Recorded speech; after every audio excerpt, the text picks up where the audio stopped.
Hello, everybody, and welcome to our webinar. Today's webinar is Building a Career Pathway System, Policy Tools for Adult Educators. My name is Sharon Bonney. I'm the Executive Director for the Commission on Adult Basic Education, and I have the pleasure of sharing with you that this is being sponsored by Burlington English, the publisher that cares. Today's presenters are Judy Mortrude, Senior Policy Analyst for the Center for Law and Social Policy, and Amanda Bergson-Shilcock, Senior Policy Analyst for National Skills Coalition.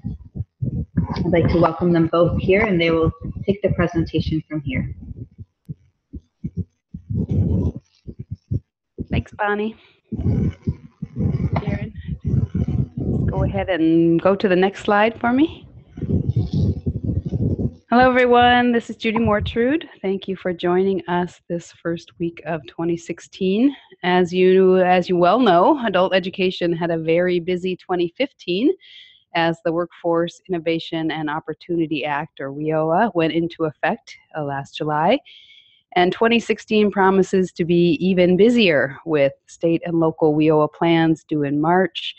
WIOA Title II, Adult Education, final regulations due out sometime in the spring, and the standing up of the WIOA Performance Accountability System.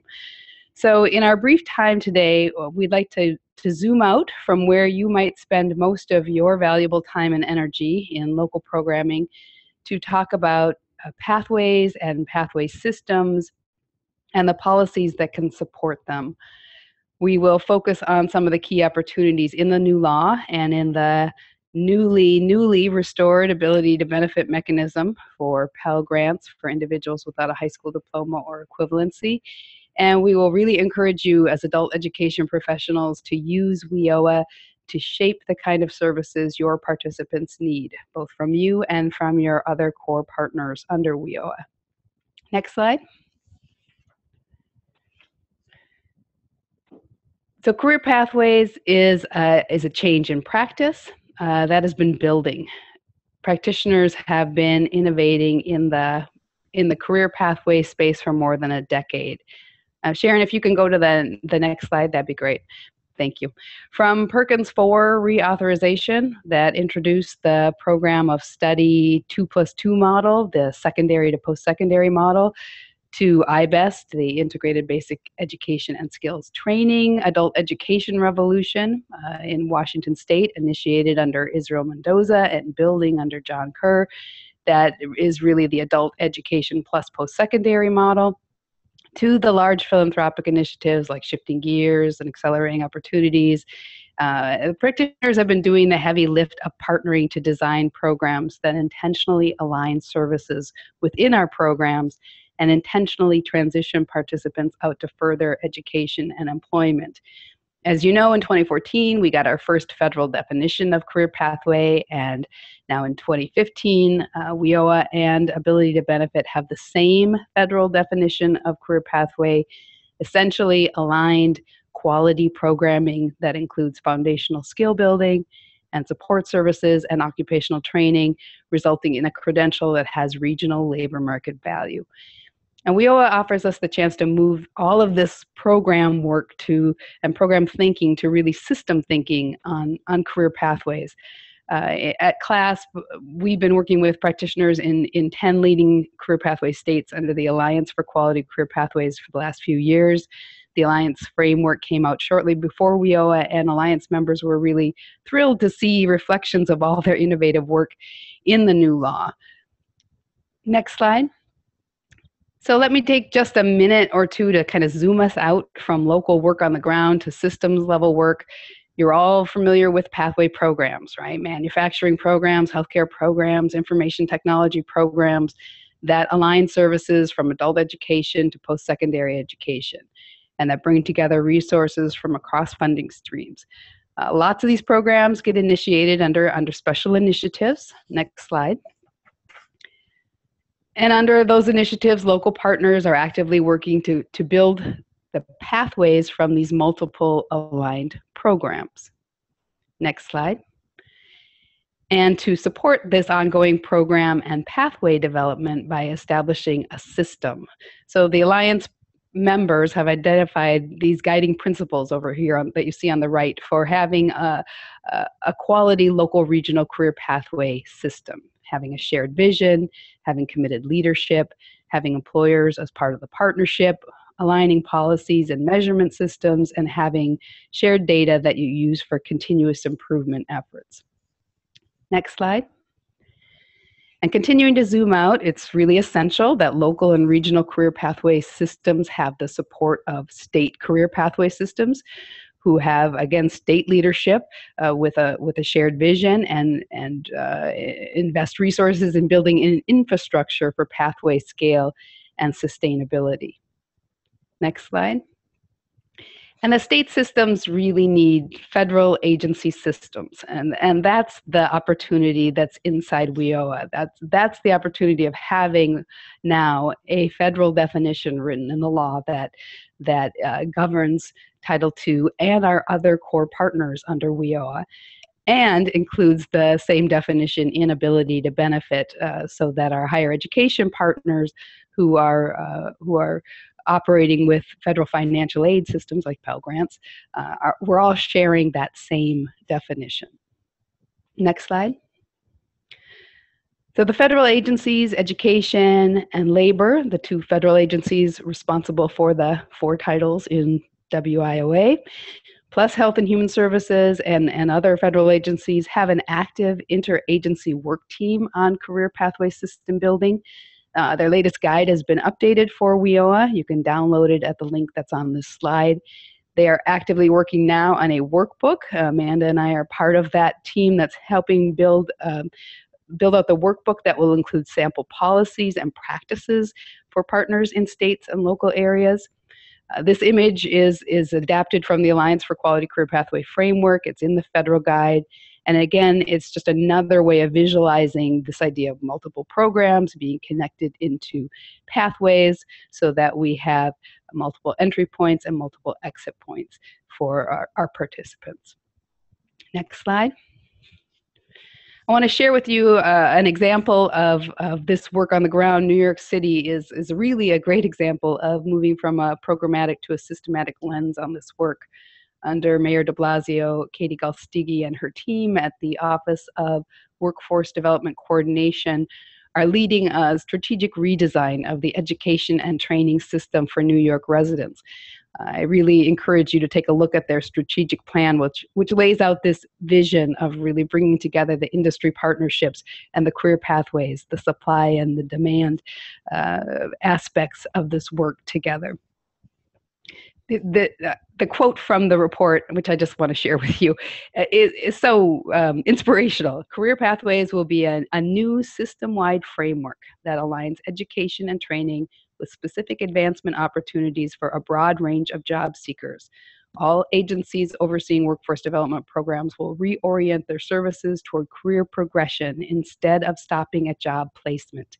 This effort will include sector-focused bridge programs, skills training, job-relevant curricula, and work-based learning opportunities. Again, you go to that website, you can read the full report and actually their first year update on work to date as well. Next slide. And here's another visual from that report, how New York City is visually representing the variety of partners, education, workforce development, human services, public and private agencies across the city who are aligning their definitions, their policies, their practices to create comprehensive pathways to skilled family sustaining employment. Next slide.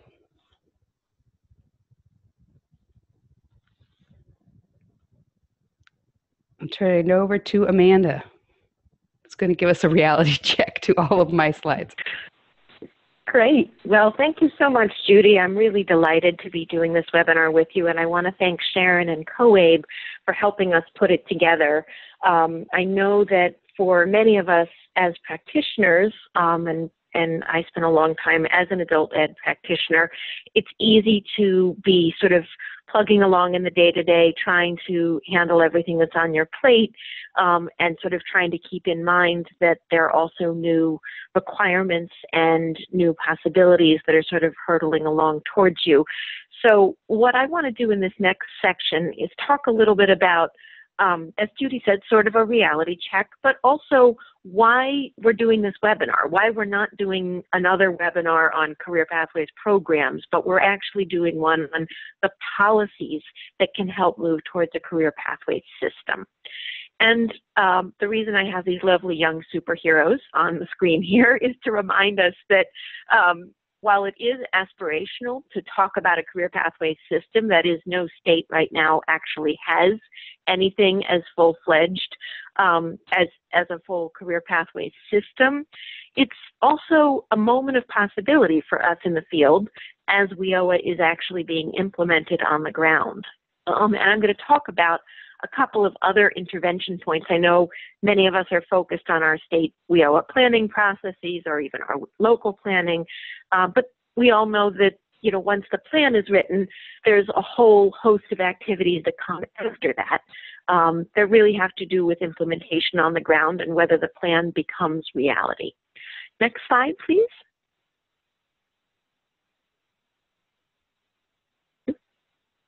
Okay. Hopefully we're going to move to the next slide here, yeah. Okay. So as we're talking today, we're going to talk about some specific policy levers that are options that communities can use to support the building of a career pathway system. And we want to be mindful of a couple things. First, we want to be mindful that there's a lot of expertise in the audience today on this webinar. We know that some of you have already implemented some of these policies. We know that some of you are already working together with partners, whether they are partners within WIOA or partners outside the workforce and adult education system that's supported by WIOA. And we want to be mindful also of the fact that different local contexts are different. A rural community may not be facing the same issues as an urban community, and there may be sort of different political possibilities given the landscape in different communities. So the policy examples that we're giving are a menu, and you can think of them as almost a restaurant menu from which you can choose options that are appropriate for your local context, for the bandwidth that your organization has to get involved in policy advocacy, and frankly, for the suitability for the community and the population that you're trying to serve and the partners that you're trying to bring to the table. So on this one, when Judy and I were talking about common assessment and what that really entails, the sort of joking and colloquial term for it here is, how do we prevent our participants from getting paid to death? Right? So that they don't come in the door to one program, get administered the test of adult basic education, and then the test results come out, and they are then referred on to another organization or another program, and they move on to that program, and guess what? They get administered the TABE again. And so while there may be reasons that that practice has endured, in part because different organizations have different assessment tools that they use, have different practices and protocols that they follow in doing so, it is really, I think, a good moment as we're looking at WIOA implementation here to think about common assessment as a tool in creating this career pathways system. So obviously one solution, if you can call it that, is to just sort of have Title I providers wash their hands and say, okay, Title II providers are going to do the assessment.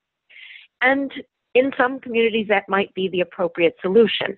But it may also be the case that you would want to think about splitting up the assessment so that there's an academic assessment that's happening, whether through the TABE or CASAS or whatever other tool might be being used by the Title II partners, but the Title I partner may be assessing other aspects of the participants' skill set and interests. And so we've put a couple notes on the slide here.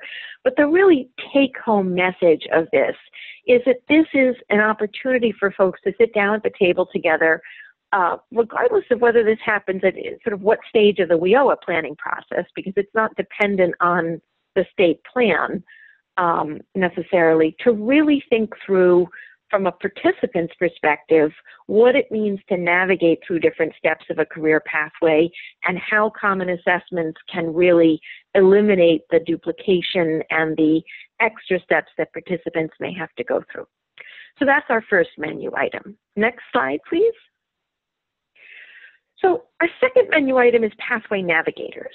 And I just want to spend a minute here because this is a term that has a lot of different definitions. Some of you may be familiar with the concept of navigators from the Affordable Care Act, somebody who can sort of help you guide through an assortment of options and help you choose the best option. Some of you may be familiar with a model from public health or from immigration services known as the promotora model, the promoter of public health or the community health worker who works with community members and helps them make healthy decisions and take advantage of health resources in their community. In the adult education world, there's a really interesting version of what some folks call an education and career counselor, what some people call a career navigator, in some legislation that Iowa enacted a few years ago, which is known as Pathways for Academic, Career, and Employment. And the blue hyperlink in this slide indicates that that is a link. You can't click on it now in this screen from the webinar software, but when you access these slides from the COABE website after today's webinar, you will be able to get the link to the legislation itself, which is not that long and pretty easy to read. What's most important about this is I would say it's sort of the gold standard in that it both authorizes a position in legislation, so there's a very clear statewide policy, but it also funds. And we all know how important it is to have funds to actually carry out. And I know that many of you are probably working within organizations where direct service staff wear many hats. And you might have instructors who are also working as case managers or job developers who are also working as assessment specialists. But I think thinking of pathway navigators as a role in and of themselves, even if that's not something that your state is currently in a position to enact legislation about or to provide funding for, is really a helpful way to sort of reconceive of what the role is in guiding the participant through the maze of options. And you can see that on the screen here with the gentleman I have who's sort of staring at the wall there. Next slide, please. So the third option we wanted to talk about was co-enrollment. And again, this is a term that can mean different things depending on the context. Sometimes co-enrollment means enrollment in both a WIOA Title II adult education program and a WIOA Title I workforce program. Sometimes it means co-enrollment in one program within WIOA and a different program outside WIOA. So having some rigor to your operational definitions is important because oftentimes, in my experience, there can be confusion when folks think they're operating with the same definitions and then get halfway through the meeting and realize, actually, when you say co-enrollment, that's not what I mean, and vice versa. So in the WIOA statute and the associated proposed regulations that were announced last spring, it is clear that local WIOA plans are required to describe how co-enrollment across WIOA titles is going to occur. And that's perhaps most relevant with regard to the services to out-of-school youth.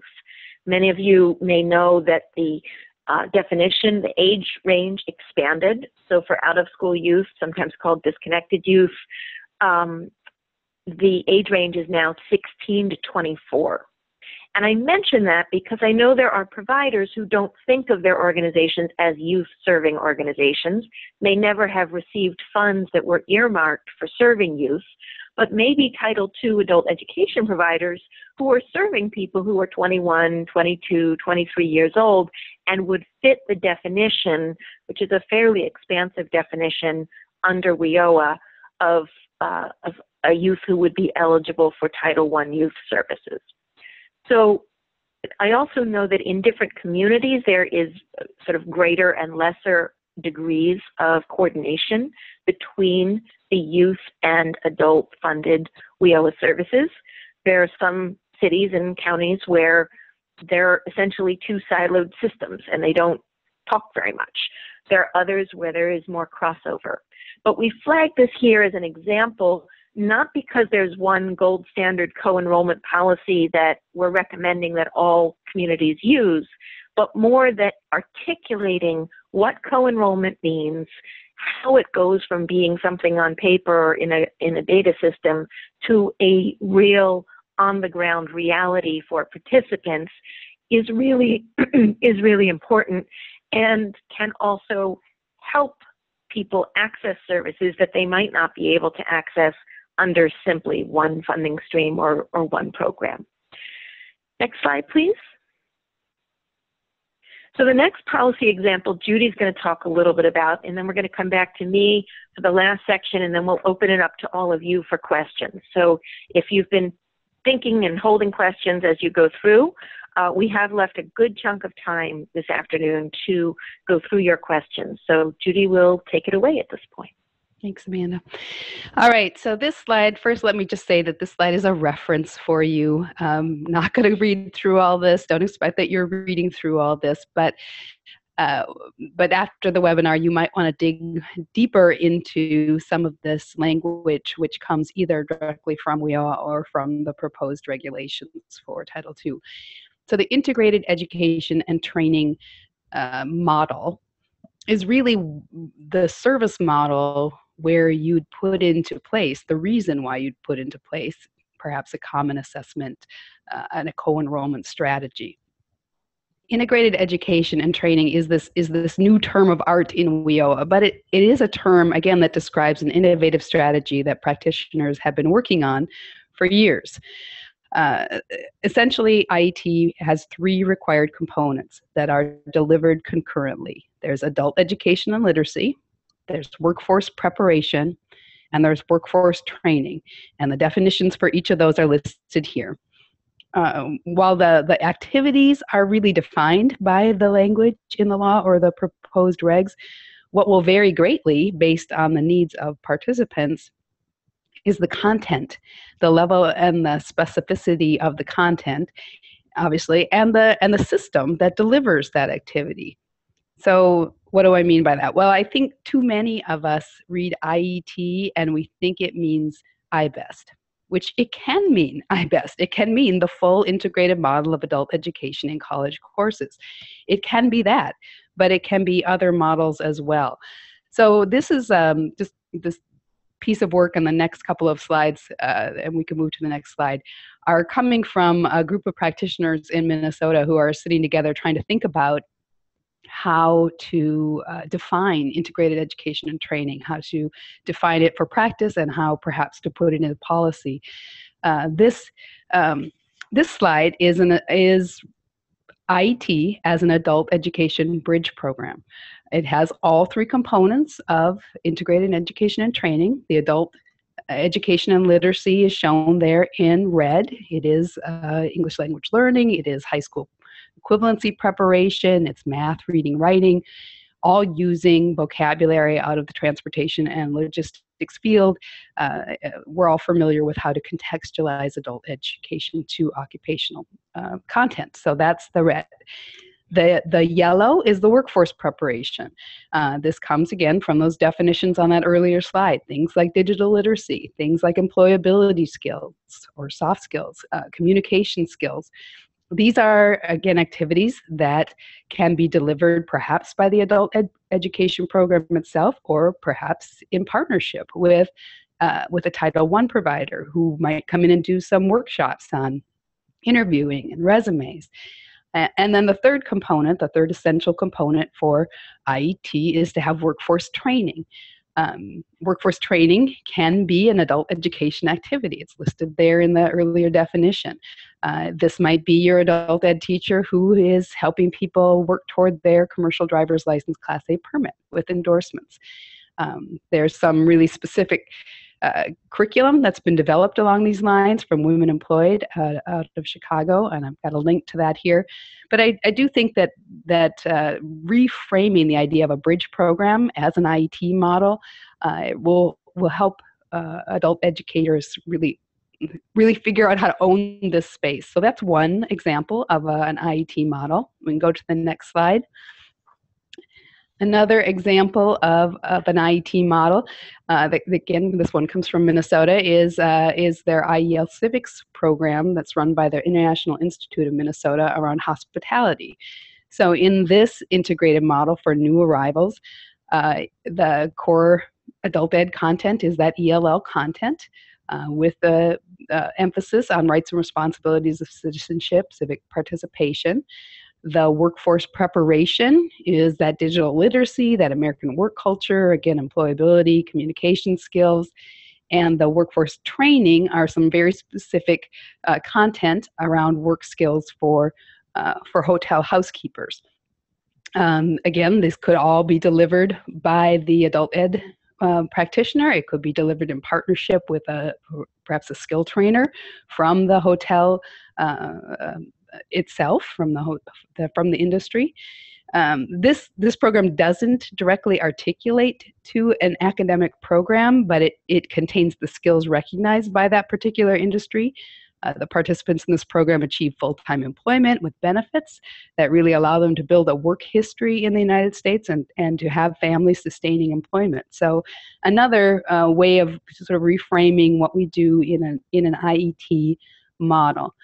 I intentionally did not create a slide that shows what most of us generally think of as IET, and that is IET with a post-secondary partner, because I think we're quite familiar with those. But that if you looked at this model with a post-secondary partner, the post-secondary partner is probably delivering the circle in blue, and maybe there's an articulation agreement between the adult education and the post-secondary provider, whereby the adult basic ed program transcripts the credits that are earned, and then they're honored by the community and technical college. So lots of policy that gets interwoven with the models in IET. The last thing I'll say about IET is however you frame this in your local area and whatever kinds of programs that you've got on offer, another really important policy question will be making sure that your adult education IET programs are on your state's eligible training provider list, the ETPL, the eligible training provider list provision in WIOA is important, because it is what allows Title I training dollars to be used for participants to take part in those programs. So that's another policy to look into, or as you look at draft plans that are coming out, how your state is starting to think about its eligible training provider list and making sure that adult education is listed there as an eligible provider. Next slide. Great. Well, thank you, Judy. Again, just to recap, we just shared with you 4 potential policy levers that can be used to help get from point A to point B, where point A is, we know we have to build a career pathway system, and we're still thinking through what really needs to be in place for that to be true. And point B is actually having the components of a career pathway system. So those policy levers of co-enrollment, of common assessment, of integrated education and training, as Judy was just talking about, those are options. They're not mandatory. They're 4 of a longer list that we could have talked about on today's webinar. And we welcome your thoughts in the Q&A as to other policy levers that you think are particularly important or that you have found valuable in starting to build career pathway systems in your states. We're really happy to have more than 500 of you signed on to today's webinar, and I know that there's a lot of wisdom and experience in the room. So really, let's think now about some of these big picture questions.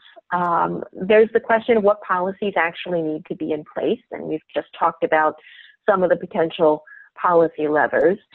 There's also the question of how policy development should be prioritized. It's right. It's not possible to develop everything all at the same time.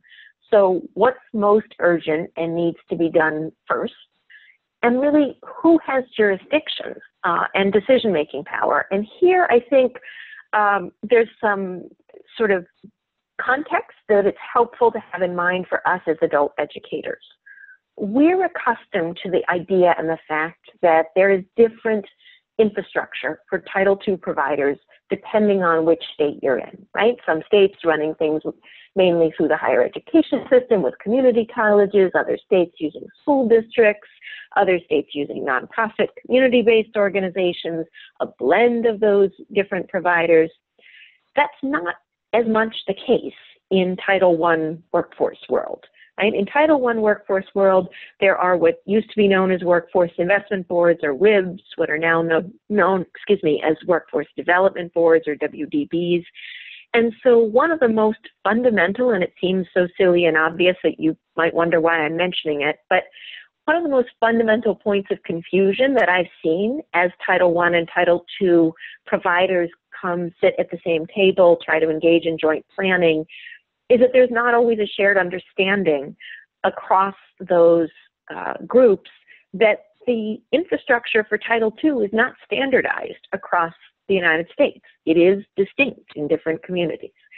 So I just mention that because for those of you who are making connections for the first time with, say, the WIOA Title I youth providers in your community, or who are sitting at a decision-making table actually working on your combined state plan or your unified state plan, that's something that might seem simple and self-evident to you is not necessarily to others.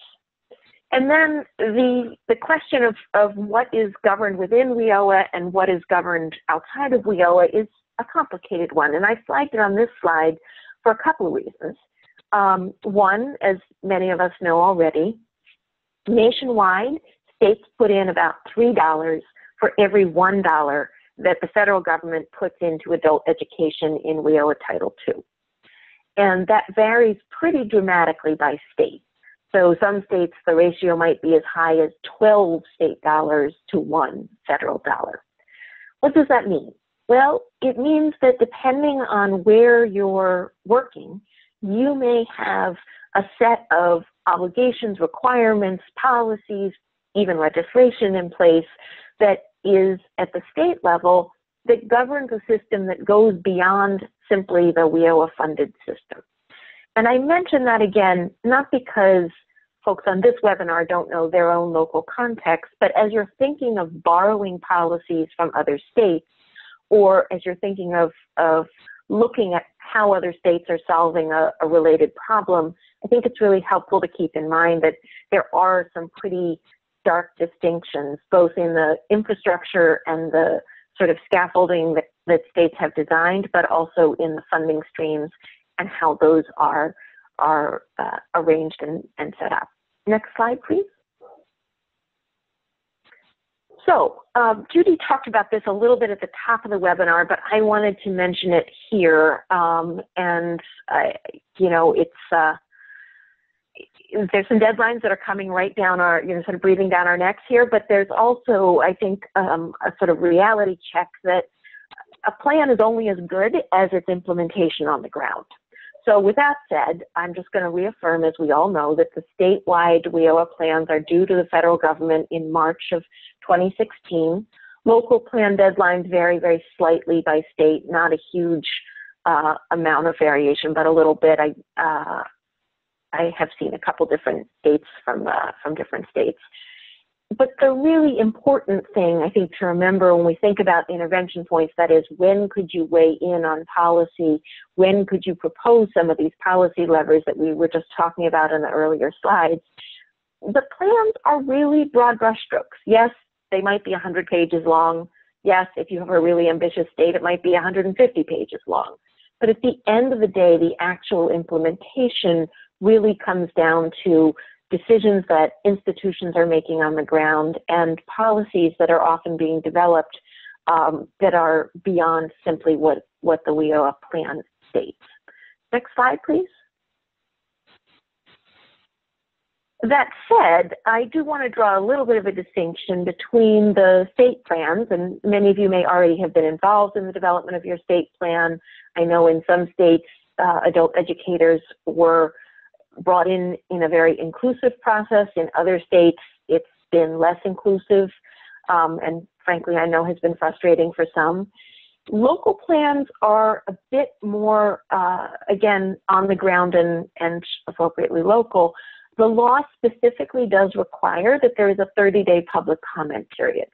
So even if your organization or your coalition is not involved in the development of the plan itself, you are mandated to have the opportunity to comment. And we would strongly encourage you to take advantage of that opportunity to comment, not only because you want to submit comments to your local workforce board and the folks who are in charge of overseeing implementation in that context, but also because the plan becomes a document, a guiding document for making decisions over the next 4 years.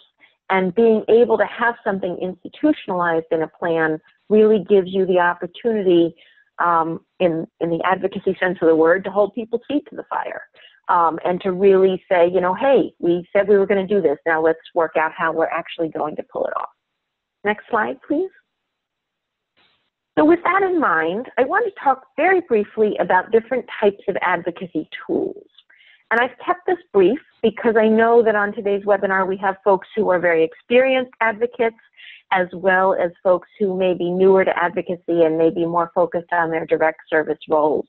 So I haven't gone into as much detail about the specifics of how to go about engaging in advocacy as I might. If there's strong interest, we might do a future webinar focusing on that. And I know that probably many of you have materials from your state coalitions or from national associations that you've used to assist you. But obviously submitting public comments or testimony are a form of advocacy. Doing policymaker education, that is hosting visits at your program for legislators, or visiting an editorial board meeting of your local newspaper. Publishing an op-ed. If you're not already familiar with the op-ed project, they were an initiative a few years ago that had a specific goal of trying to get more op-eds by women published, but as a sort of side effect of their initiative, they've listed a whole bunch of useful resources for nonprofit service providers who are writing their first op-ed. So if you're interested in writing a short, 600 or 700 word article for your local newspaper about some aspect of this process, I would encourage you to check out the op-ed project's website and their resources there. What can be really good about formal advocacy? It gives you a great avenue for coalition building. Because it's sort of open and public, it also gives you an opportunity to educate the public, right? You don't just have to submit your public comments on the WIOA plan.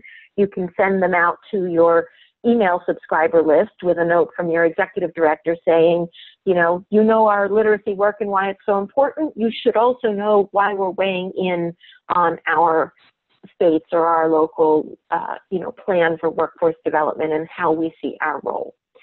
And the other advantage of formal advocacy is that there's usually an established process that's laid down, and particularly that's the case when you're talking about submitting comments or testimony.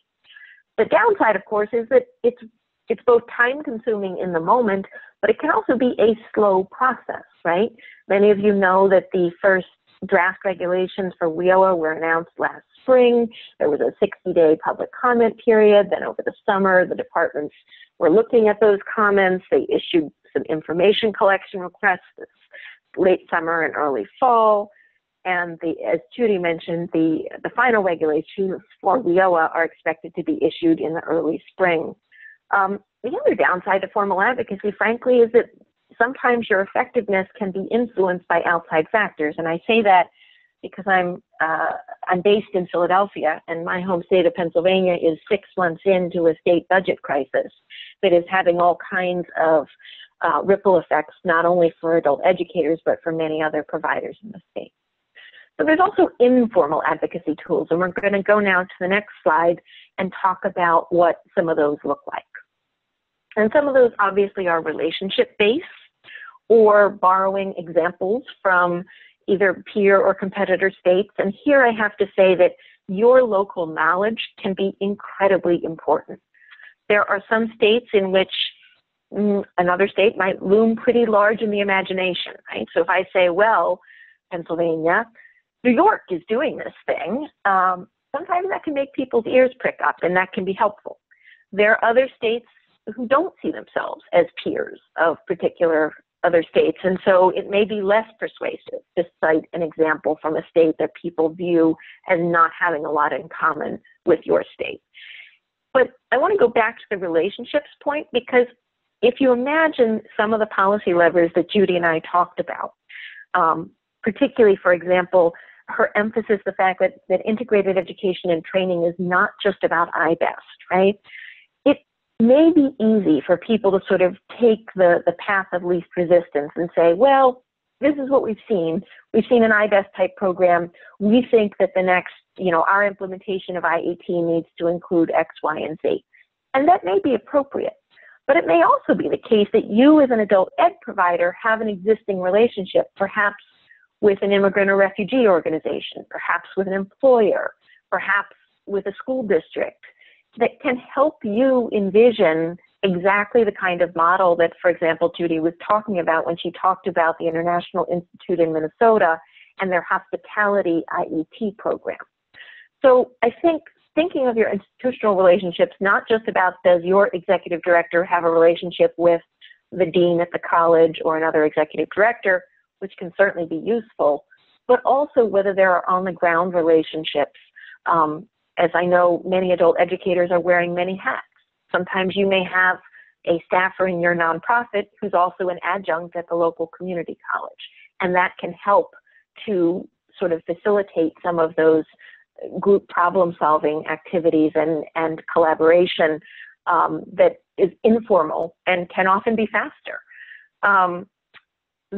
The downside to this is that it's very vulnerable to turnover, right? If you have somebody that you work really successfully with at your local immigrant services organization, and then that person leaves, do you have enough of an institutional relationship to keep going, or is that turnover going to make it hard for that to happen? So that's just a really quick thumbnail sketch. Again, recognizing that there are many experienced advocates on this webinar, but also recognizing that for busy practitioners, there's really only so many hours in the day that we can engage in advocacy, particularly if we also want to sleep, which is important and good. And so one of the reasons Judy and I wanted to present the sort of menu of policy options and then menu of advocacy options is just to keep hammering home the point that this is about what you have the bandwidth to take on and what you think will have real power to change the landscape for your learners and the communities that you're serving. So we're going to go on to the next slide now. And really the bottom line here is that this is a bite-sized process, right? One step at a time, and it's also a moving target. I was actually doing some policy reviews in preparation for this webinar, and one thing that I realized was that there's just so much happening right now with state agencies trying to develop policies, with federal agencies trying to issue regulations, with local providers trying to figure out the landscape, that what is true today might change in even 6 weeks. So I think keeping in mind that it's just natural that the landscape is changing really rapidly right now, and it doesn't necessarily mean that your organization is behind or out of touch if it seems like things are shifting very quickly under your feet. It seems that way to a lot of us. So that takes us through the prepared portion of our webinar here. We have a good 15-minute chunk now to talk about your questions and your observations, and Sharon is going to come back on and lead us through the Q&A period. So thank you very much, and Sharon, I'll turn it back over to you. Great. Hello, everybody, and thank you, Amanda and Judy. You did such a great job on the presentation. Let's see, the first question was about the Twitter hashtag, and yes, we do. We put that out on Twitter just a minute ago. Hold on 1 second, I'll pull that up. We did the #CareerPathways was the hashtag that we were using for this webinar. Okay, the next question. On the local level, WIOA program opportunities can fluctuate. For example, our local WIOA just cut hours for work experience from 40 hours a week to 25 hours a week. With that in mind, how can we guarantee our information when recruiting support from partners and participants? Judy or Amanda, do you guys want to respond to that? This is Judy. I'm not, without a lot of detail, I'm not sure how to answer that. But obviously, one of the challenges of working in partnership is that partners will have their own internal challenges and have to make cuts and transitions and turnover. I think an interesting sort of reveal to me in the way this question was asked, and I'm probably reading something into this because I've seen this so often, is just the who we mean when we say WIOA. People will talk about, I was at an event and I started by saying, I want to see who's in the room and who's with WIOA. And, the reality was everyone was with WIOA, but only the Title I people raised their hands. And so we had to break that down a little. I mean, the adult education and family literacy is Title II of WIOA. So WIOA describes all of our work. It doesn't necessarily mean it describes all of our work together. There are things that Title II does alone, and Title I does alone, and Title III does alone. But some of these policies and again, the whole idea behind Career Pathway is finding that intersection of where we work together. And yeah, it can be challenging because we have different perhaps strategies or different visions coming together, or, trying to get to that common vision. The good news is under WIOA, we do have common performance measures. So I think that's going to drive a lot of the policy, a lot of the redesign of service to be able to bring us together. Amanda, do you have anything you want to add to that? Not on that point, thanks.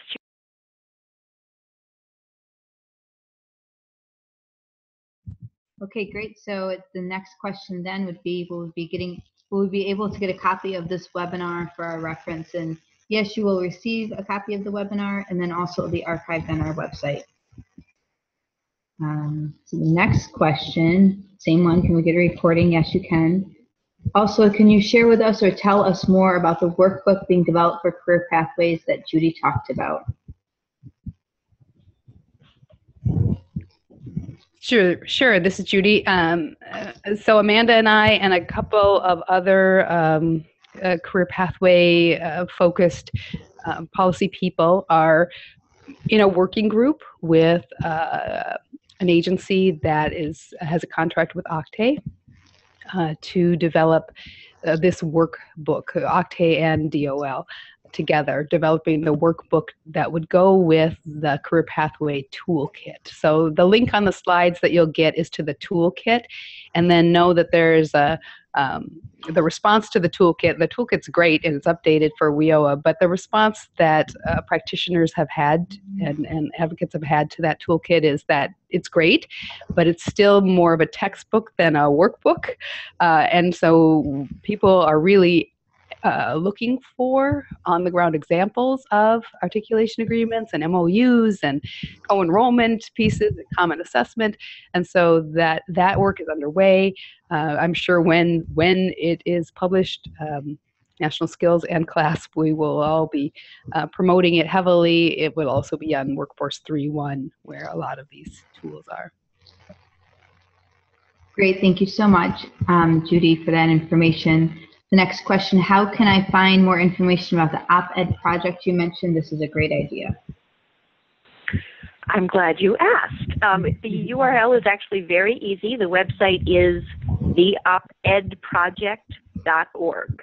So very straightforward, the op-ed, O-P-E-D, project.org.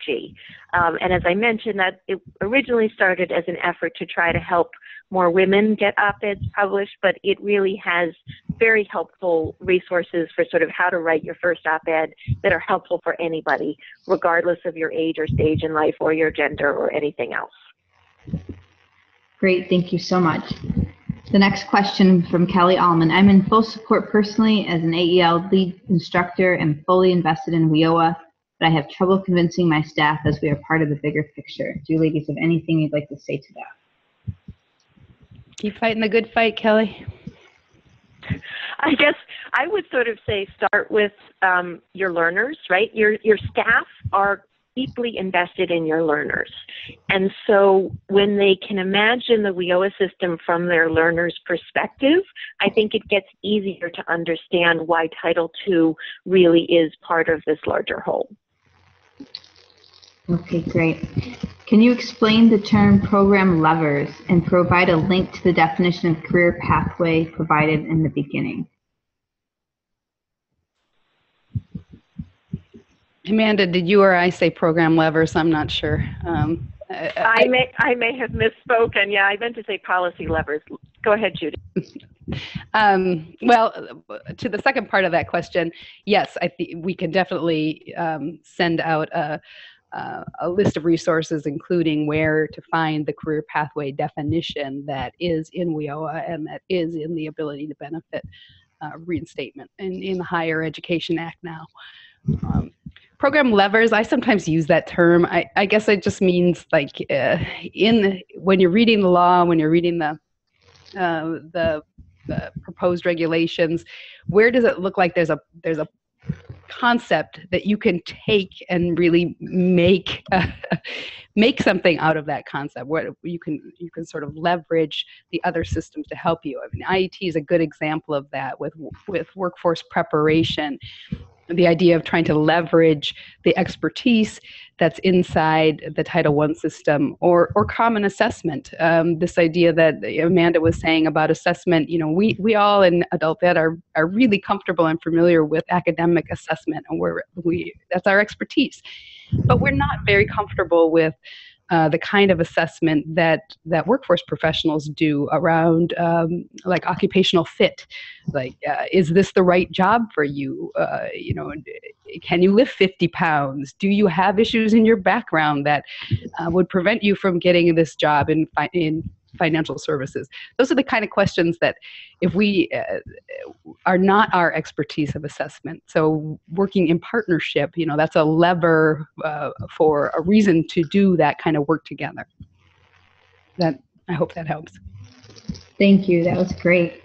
The next question: is documentation, the possession of a Social Security number, an essential common element to a national requirement for Title I programs?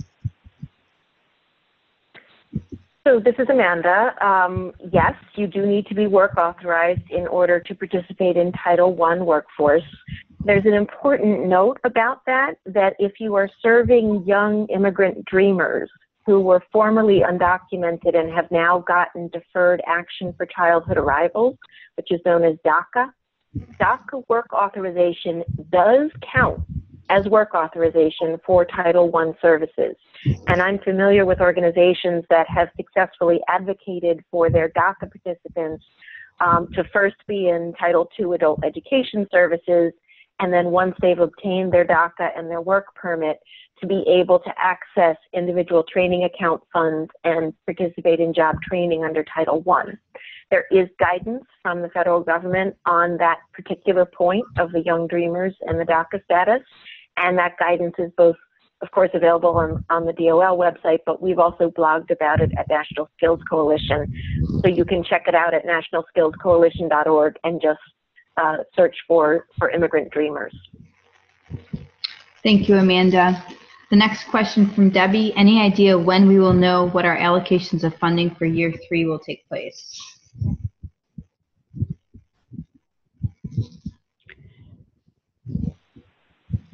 My guess is that's a state level question. Yeah. It's not one I have the answer to. Yeah. Okay. Sorry. The next one might be similar. What are you seeing states doing to include corrections in their state unified plans? Well, that's it's a required component under adult ed to talk about corrections education. As state drafts of state plans are coming up, that is certainly something we're looking for as we're doing review, and certainly something I would encourage all of you to be doing in your own states as those plans are available to you. Open them up and look for those key issues that you care about to make sure that they're in there. Okay. And I would just add to that we often see with WIOA that folks talk about different populations as though they're mutually exclusive. We have veterans over here, and we have ex-offenders or corrections justice-involved populations over there, and we have immigrants over here. But people are not single-issue human beings. And so I think as we think about the corrections element of a WIOA state plan or otherwise, we should also be thinking about the corrections-informed elements of other populations, whether they're in priority of service or otherwise. And obviously there are some specific issues around where the services are being provided and whether they're being provided in the community setting or in a corrections setting. But I do think that is a sort of bigger philosophical issue that we often fall into this trap of like, well, if you're a veteran, you can't be, you know, an ex-offender. And of course, that's not true. Okay, great. The next question, how important is it that partners identify elements that are redundant across programs, or is redundancy okay? Example, we in adult ed help students create a resume in class, but job service also has a class for making a resume. How do we attempt to coordinate these, or do we? I would certainly, we know that's true. Adult educators do employability skills as part of their classroom training. I guess I think there's a real incentive to trying to coordinate, to try to get some efficiencies in the system by having, again, here's that word, leveraging your partners to do the things that they can do in partnership with you. But we know that it's not going to be a perfect Venn diagram. There will be redundancy. I just think this is one of those areas that co-enrollment will help us all to focus on the things that we are most capable of doing. Thank you, Judy. Please clarify whether or not the definition of a career pathway includes the program and having to issue a credential. My understanding is that any career pathway has to include a credential that is not a high school equivalent credential.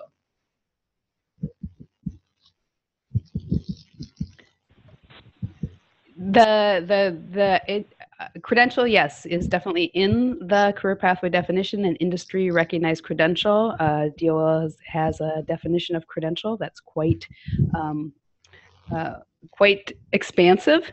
I think that in the IET example that I listed with the International Institute of Minnesota, the credential is one that's issued by the Hilton Hotel system for their, and so it has an industry recognition for that one employer. I think the credential space is certainly probably the next big conversation that's going to happen, the way Career Pathways was so all-encompassing for many years. I would suggest people look at connectingcredentials.org, which is an initiative that's going on now to try to define by competencies and skills and knowledge the wide array of credentials, because I think we get too stuck in thinking of credentials as only academic credentials, post-secondary higher education credentials, and I do not believe that is the only kind of credential that you're going to see across career pathways. Great, thank you. This is Amanda. I would just add to that that what I remember from the NPRMs, that the notices of proposed rulemaking last spring, it's very clear that career pathways need to include a credential. It is also clear that not every program, in other words, if two programs are collaborating together on elements of a career pathway, then as long as the learner can progress through that pathway and get a credential, it's not that every single organization that's involved in it needs to be a credential issuing organization. I hope that's clear. I'm happy to follow up via email if folks have additional questions on that point, because I know it's really complex, and I think Judy's answer was incredibly useful. And our contact information is on the slide earlier in the webinar with our photos if you want to follow up on that.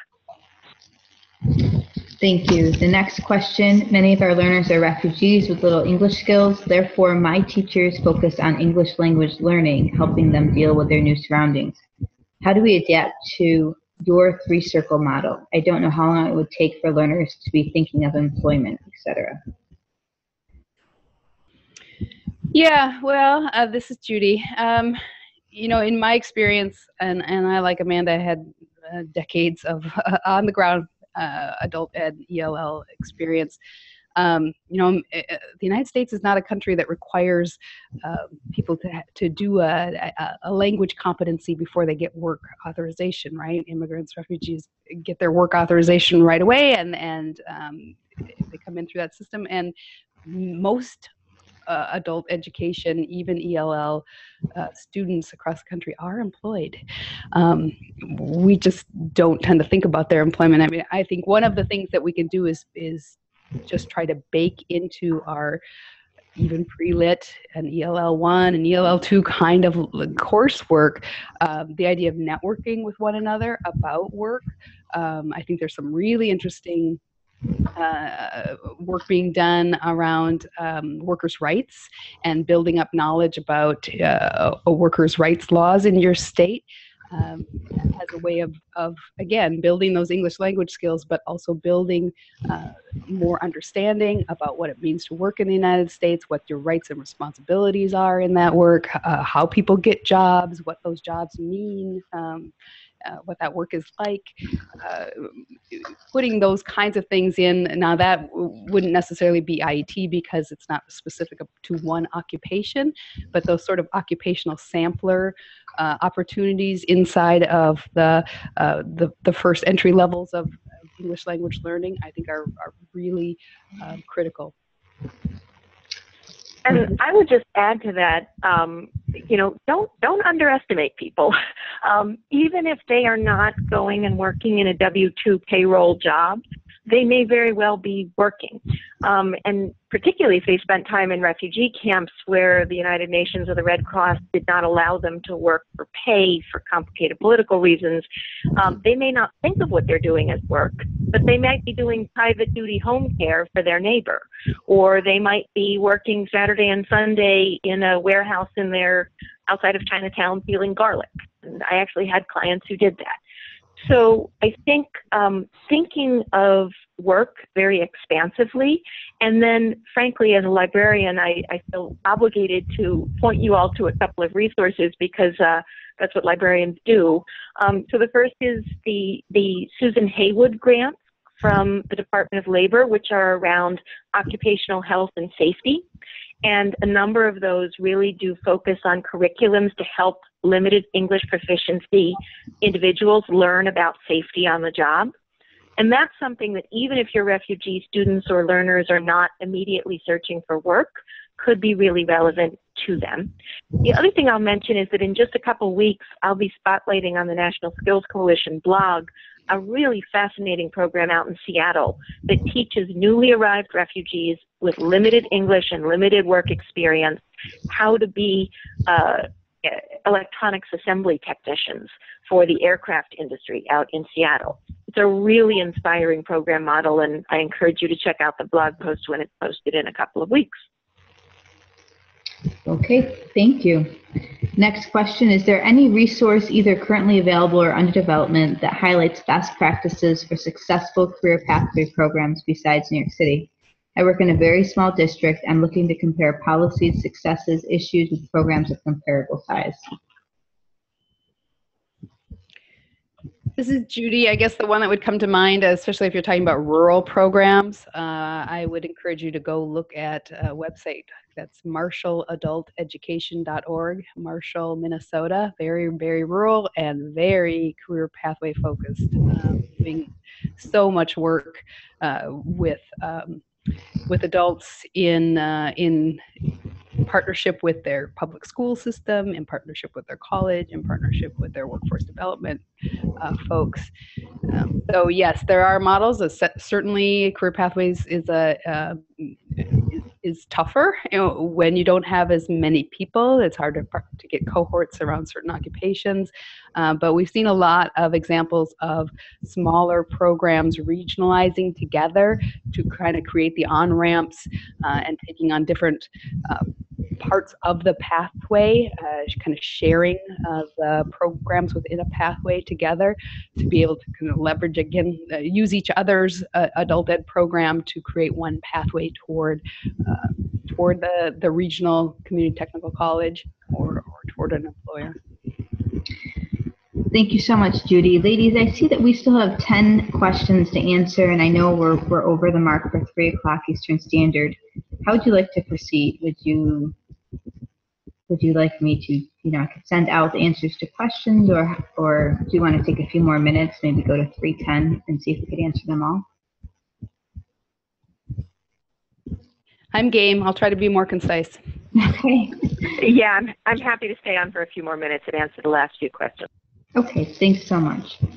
Our earlier attempts at IELC with an IET have been problematic. Participants already working and attending ELL classes have no desire to add additional time for workforce training. Currently, there is no or little support from our workforce system for participants that may not have a legal right to work. I don't know how you want to respond to that.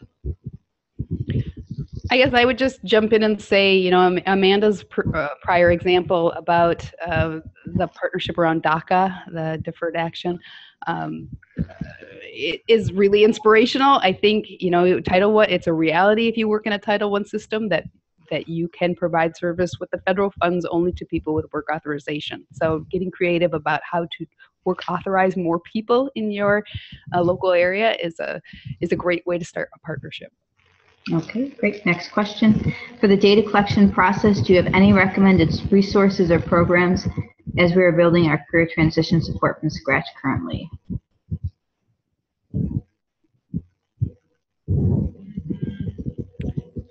I'm not sure exactly how to answer that one.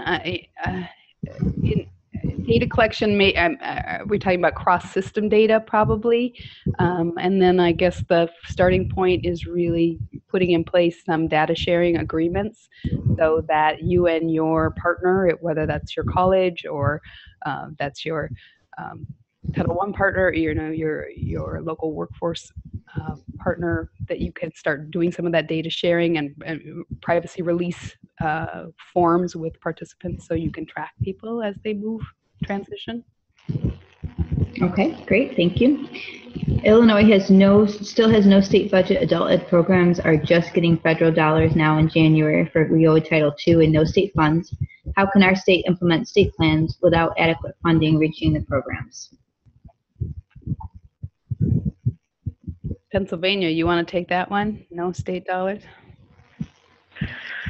Wow, it's a painful time for both Pennsylvania and Illinois. Yes, it is. I'm going to say 2 things. The first is advocate, advocate, advocate, and I know that you are already advocating until you're blue in the face.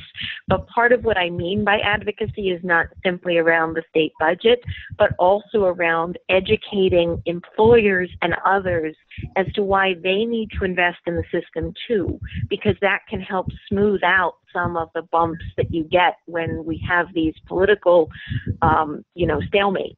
It's not going to make up for your public funding, and I'm not going to pretend that it does, but I think it does speak to, your individual donor drives, your employer partnerships, your other partnerships. And the other thing is to, as is practicable for you, given the constraints you face, see if you can educate yourself on other funding streams. Seattle is using community services block grant money to pay for some adult education and workforce services. There are other states that use SNAP employment and training, which are the food stamps employment and training funds, to support adult education and employment services. So it's not a perfect solution because there is no perfect solution, but I think trying to be as broad-based as possible is really powerful. And the last point I would just make is make sure that advocacy is a part of your classroom too. And I know that many folks are already doing that, but it builds self-efficacy for your learners, and frankly, it builds the base of support for the importance of adult education. Great, thank you. Will you please talk a little about ability to benefit under WIOA? This is Judy. I'll start in. So ability to benefit's not under WIOA, and I'm sorry if I cause that confusion. So what has ability to benefit is a provision. It's in the Higher Education Act. It allows people without a high school equivalency or diploma to start receiving Pell Grants, and we should send out a link to some more information on that. CLASP has an entire web page about the reinstatement of ability to benefit, and the guidance that's come out. What is the same between ability to benefit and WIOA is that they both share the same career pathway definition now. They did not when ability to benefit first came back about a year ago, but they do now. So what that means is that partners building career pathways in the WIOA system and higher education providers building career pathways for ability to benefit participants, there's much easier alignment now because people have the same shared definition. So we should send that out. Okay, great. Well, I see we're just about at the 3:10 marker, so we'll do one more question, and then our sponsor has been able to get on. I want to make sure he has a couple minutes to say something because they're sponsoring this webinar and all of our webinars, as a matter of fact. So we'll do one more question. Many employers do not seem to be aware of their career readiness certificate. What initiatives are being considered to inform employers of this credential? I would just say that from my experience of 9 years of working with employers at a community-based organization, starting from what employers want is always more effective than starting with what you want them to know. So if you go to your local Chamber of Commerce meeting, or if you have staff on staff who are job developers, or if you have a particular employer that you're partnering with, and they've articulated to you what they're looking for in an employee, or they're venting to you about what they're having trouble finding in an employee, then you can talk about the career readiness certificate or whatever credential as a proxy or a shortcut for employers who often don't have their own dedicated HR staff to really be able to more effectively get the skilled workforce that they want. But in my experience, starting from trying to educate employers about a credential in the abstract is tougher because employers are generally not interested in information until they need the information. So trying to give it to them in the abstract is less effective than listening to what problems or challenges they're facing and then explaining how the credential that you're familiar with can help them solve that problem. Thank you so much, Amanda. So we wanted to take a minute here to, in addition to thanking Amanda and Judy, our stellar presenters, to also hear from Robert Breitgard. There he is from Burlington English. Go ahead, Robert. Hi, everyone, and thank you so much, and thank you, ladies. I thought that was wonderful.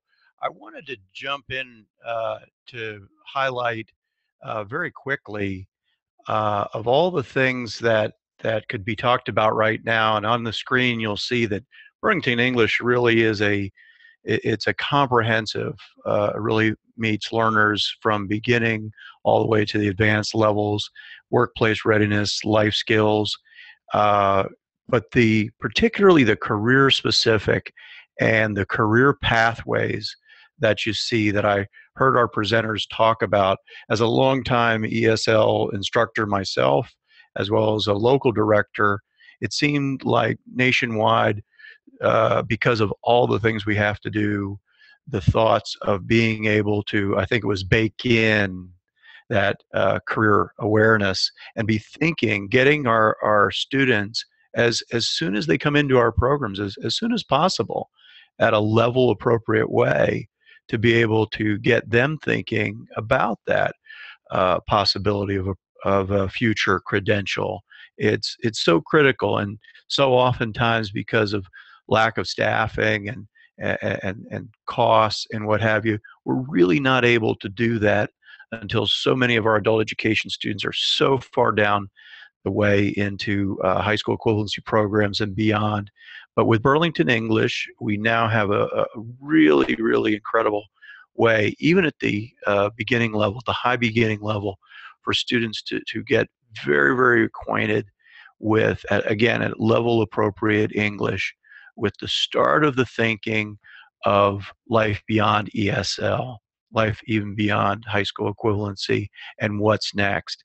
And building on what I heard our presenters talk about, the fact that so many of our learners are doing great things already, and they're involved in the world of work back home.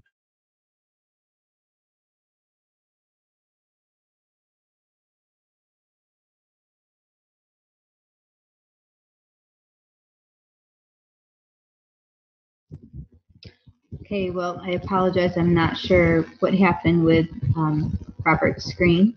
We can see your screen, Robert, but we can't hear you. So we'll give him a minute, and then if we don't hear back, we'll go ahead and close this out. Okay.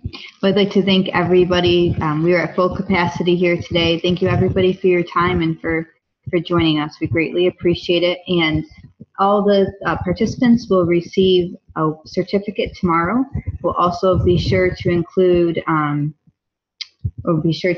Robert's information as well as a PowerPoint presentation. Thanks so much, everybody. Take care. Bye now.